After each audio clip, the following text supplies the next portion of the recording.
আসসালামু আলাইকুম বন্ধুরা, আপনারা এখন যে কচ্ছপটি দেখতে পাচ্ছেন এটাকে লাল স্লাইডার কচ্ছপ বলে, কারণ এদের কানের পাশে লাল রং হয়ে থাকে এবং পেটের নিচের অংশ হলুদ বর্ণের হয়ে থাকে বা কমলা বর্ণের হয়ে থাকে। এরা ব্রাজিলিয়ান কচ্ছপ নামে পরিচিত, কিন্তু এদের মূল আদি নিবাস হলো আমেরিকার গ্র্যান্ড নদী।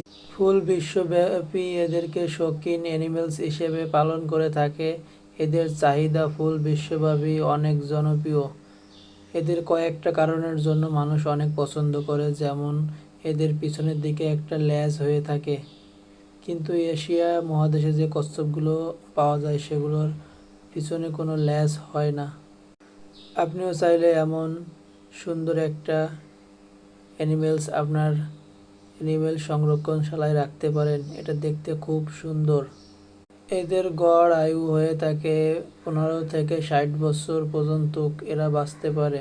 এদের ওজন হয় 1.5 থেকে 2.5 কেজি পর্যন্ত। এরা প্রকৃতিতে বিভিন্ন ধরনের পোকামাকড় এবং ছোট ছোট মাছ খেয়ে এরা বেঁচে থাকে।